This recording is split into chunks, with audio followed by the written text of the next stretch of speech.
بتاتے ہیں. اور صاحب اس کا یہ جو آپ ابھی اس سے پہلے بات ہو رہی تھی، اس کا علاج کوئی میڈیسن کے ذریعے کرتے ہیں یا پھر کوئی اس میں پرہیز بتاتے ہیں؟ کیسے اس کا علاج؟ جی دیکھیں، اس میں پہلی چیز تو یہ کہ ہر قسم کی جو ایکنی ہے اس کا علاج ہے، موجود ہے. چاہے آپ ہومیوپیتھی یوز کریں، چاہے آپ ہربل میڈیسن یوز کریں. ایلوپیتھی میں یہ ہے کہ جو اینٹی بایوٹکس ہیں ان کا اثر جو ہے سارے ڈفرینٹ ہے. وہ وقتی طور پہ اثر ہوتا ہے. ہمارا جو علاج جو کام ہے علاج میں، پہلا ہم نے کام یہ کرنا ہے کہ جو دانے نکل رہے ہیں جن سے ڈیمیج ہو رہی ہے ان کی جو نکلنے کا ریٹ ہے اسے کم کریں. ٹھیک ہے.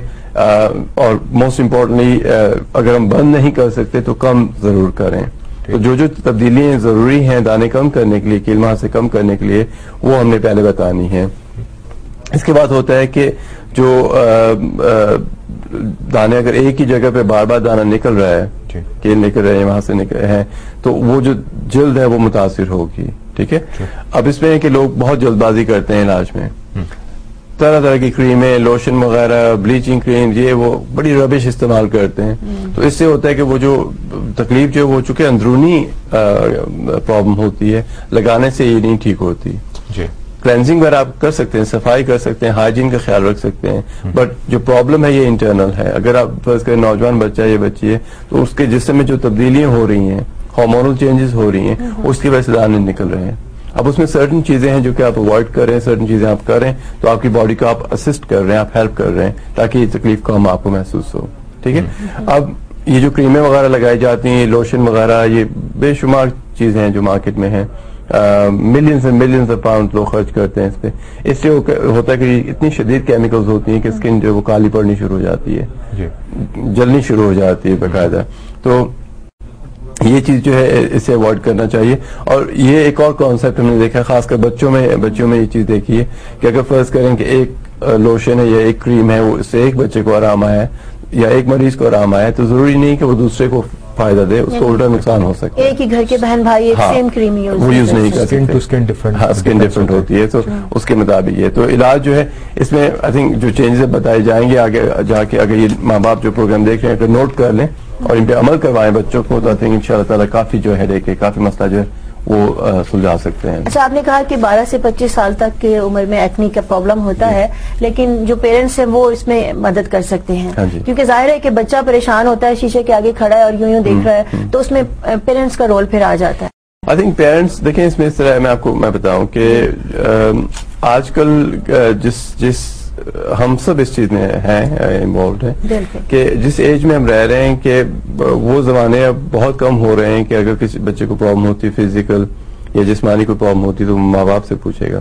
وہ پہلے بات کرے گا، اپنے دوستوں سے بات کرے گا، پھر انٹرنیٹ پہ بیٹھ جائے گا، اپنی طرف سے ریسرچ شروع کر دے گا. That in itself is good. لیکن وہ جو انفارمیشن ہے یا ڈس انفارمیشن ہے اس سے نقصان ہوتا ہے. تو دیکھیے بچے کو جو ہے جو بیسک چیزیں ہم بتائیں گے وہ اگر کر لیں، بچے کو اس طرف لے آئیں، ٹھیک ہے، تو آئی تھنک اس سے کافی بڑا امپورٹنٹ پروگرام ہے. اور اس کے لیے آپ کو پین اور پیپر بھی ریڈی کرنا چاہیے، صرف یادداشت پہ بھروسہ نہیں کرنا چاہیے. کالر کو شامل کرتے ہیں پروگرام میں اگر آپ ہیں. ہلو السلام علیکم. وعلیکم السلام. ہاں جی، میں نے ڈاکٹر شفقت صاحب. جی ہمارے ساتھ حکیم مظہر رانا صاحب ہیں. ہاں جی آپ بات کیجیے، حکیم مظہر رانا صاحب سے بات بڑی شفقت سے بات کرتے ہیں. جی فرمائیے. جی بات کر لیجیے. آپ کا نام کیا ہے؟ جی السلام علیکم. ٹی وی کی آواز کو کم کیجیے پلیز. ہیلو، ٹی وی کی آواز کم کیجیے، اپنی آواز بلند کیجیے. حکیم صاحب سے بات. السلام علیکم. جی وعلیکم السلام. ڈاکٹر صاحب مجھے یہ پرابلم ہے کہ مجھے الرجک ہے اور مجھے اتنی زیادہ اس کی پرابلم ہے جیسے کہ آئی فیور کی پرابلم ہوتی ہے. تو میں نے ڈاکٹر کے پاس سے دوائی لے رہی ہوں، ٹیبلٹ دیے، مگر اس سے مجھے میدے کی پرابلم ساتھ میں ہو گئی ہے. تو اس کی وجہ سے مجھے رات کو نیند بھی بہت کم آتی ہے. تو پلیز اس کے بارے میں، الرجی کے بارے میں کوئی حکیم نسخہ بتاتے پلیز. ٹھیک ہے، بالکل بتا دیتے ہیں. اور آپ کی بہت مہربانی جو. اور دوسرا نیند کے بارے میں بھی کچھ بتائیں کیونکہ مجھے نیند بہت کم آتی ہے جس کی وجہ سے میں رات کو بہت اپسیٹ ہوتی ہوں. ٹھیک ہے، اوکے، آپ پروگرام دیکھیں، ابھی اس کا جواب دیتے ہیں. جی الرجی کے بارے میں یہ کافی کامن ہو رہا ہے، الرجک ریاکشن وغیرہ جو ہیں. ہمارے پاس کئی مریض آتے ہیں کہ یعنی بیچارے اس اسٹیج پہ پہنچ جاتے ہیں کہ وہی چیز آج کھائیں گے تو ٹھیک ہے، وہی چیز ہفتے بعد کھائیں گے تو ساری باڈی پہ خارش شروع ہو جائے گی، خارش کر کے شروع ہو جائے گا. یہ بیسکلی جو خاتون فون کر رہی ہیں، ہم بات کرتے ہیں طب میں مزاج کی، کانسٹیٹیوشن کی بات کرتے ہیں. خشکی گرمی جو ہے یہ زیادہ ہوتی ہے.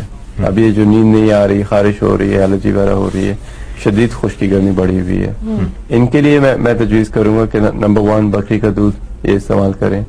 گوٹس میں جو ہے عام مل جاتا ہے ٹیسکو وغیرہ سپر مارکیٹ سے، یہ استعمال کریں. انڈا، مچھلی، گرم جتنی بھی چیزیں ہیں، نٹس وغیرہ ہیں، کباب، پکوڑے، سموسے، تلی ہوئی چیزیں، یہ تمام چیزیں بند کریں. ٹھیک ہے، کھٹی اور تلی چیز ٹوٹلی بند کریں. اس کے علاوہ اگر یہ کوئی بطور ٹوٹکا یوز کرنا چاہتے ہیں تو تازہ پودینہ لے لیں. تازہ پودینہ فرض کریں اگر آپ 30 گرامز لیتے ہیں تو اس کے جو پتے ہیں وہ آپ جو ہے جو گرائنڈر ہوتا ہے یا بلینڈر ہوتا ہے اس میں ڈال لیں، اور اس میں 1 ٹیبل اسپون جو ہے آپ چینی ملا لیں اور پانی ملا لیں. پانی تقریباً 1 کپ ہوگا. اسے آپ گرائنڈ کریں گے تو اس کا بیسکلی شربت سا بن جائے گا. اسے اسٹرین کر لیں تو وہ جو پانی نکلے گا وہ آپ نے جو ہے دن بھر میں پینا ہے. اسی طرح ہر روز جو ہے ہفتے تک جو ہے کریں تو اس سے کافی حدت وغیرہ جو کم ہو جاتی ہے. جہاں تک مصفیات کی بات ہے، اس میں اگر ہم بات کرتے ہیں گاجر کا جوس جو ہے اس میں آپ کے جو ہے اینٹی آکسیڈنٹس ہے، وائٹامن اے ہے، بیٹا کیروٹین ہے. ٹھیک ہے، وہ حدت کم کرنے کے لیے از ویری ویری گڈ. انار کا رس بہت اچھا ہے کہ یہ پینا چاہیں. ٹھیک ہے، علاج میں مصفیات وغیرہ ہوتی ہیں، طب میں اینٹی آکسیڈنٹس ہوتی ہیں، باڈی کو ڈیٹاکس کیا جاتا ہے تو علاج وغیرہ ہے. لیکن یہ جو چیزیں بتائی جا رہے ہیں، خاص کر جو کھٹی تلی ہوئی چیزیں جو ہے یہ بند کریں. بکری کا دودھ استعمال کریں، یہ ان کے لیے بہت فائدہ مند ہے. گاجر کا جوس بہت اچھا ہے. تو جو اینٹی ہسٹامنز لے رہی ہیں ان کا وقتی اثر ہوگا، لیکن یہ کہ اس سے پھر جو ہے ونس آپ کی باڈی یوزڈ ہو جائے گی پھر وہ کام نہیں کرے گی. اچھا حکیم صاحب، یہ جو ہوتا ہے اب گرم مزاج کے لوگ ہیں، جیسے کہ آپ نے مزاج کا اس سے پہلے ذکر کیا، کچھ ہوتے ہیں گرم مزاج کے لوگ، کچھ ہوتے ہیں سرد مزاج کے لوگ. جو گرم مزاج کے لوگ ہیں ان میں زیادہ ایکنی ہوتی ہے، کیا یہ سچ ہے؟ جی، زیادہ تر دیکھا جاتا ہے کہ یہ بہت انٹرسٹنگ سوال ہے. اس میں اس طرح ہوتا ہے کہ طب میں سب سے بڑی خوبصورتی مزاج کی ہے. یعنی کہ ہر ایک چیز کا مزاج جو مقرر کیا گیا ہے، چاہے وہ چیز کھانے والی ہے، پینے والی ہے. ٹھیک ہے، طبیعت آپ کی جو ہے، یعنی کہ ہمیں اس طرح ایکسپلین کیا جاتا ہے جیسے بچہ ہے، بیبی ہے، ہمیشہ بچے کا جو مزاج ہے وہ تر گرم ہوگا. طبی جو مزاج تر گرم. پھر جیسے عمر بڑھنی شروع ہوگی، آپ نوجوانی میں آئیں گے تو جو تری ہے باڈی میں وہ کم ہو جاتی ہے، خشکی جو بڑھنی شروع ہو جاتی ہے. جوانی کا جو مزاج ہے وہ خشک گرم ہوتا ہے.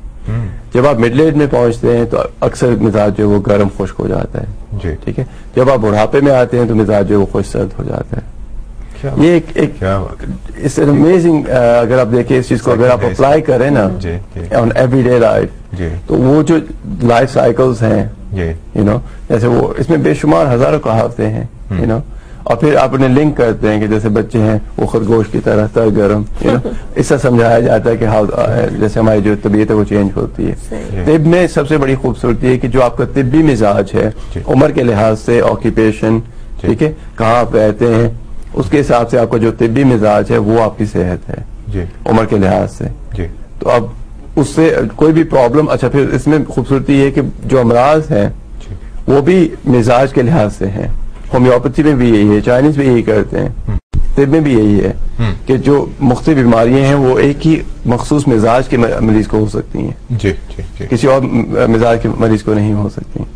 سمپل مثال اگر ہم دیتے ہیں، آسانی سے لوگ سمجھ سکتے ہیں کہ جیسے بواسیر ہے، پائلز ہے یا ہیمورائڈس ہے، 99.9% لوگ جنہیں پرابلم ہوتی ہے ان کا مزاج خشک گرم ہوتا ہے.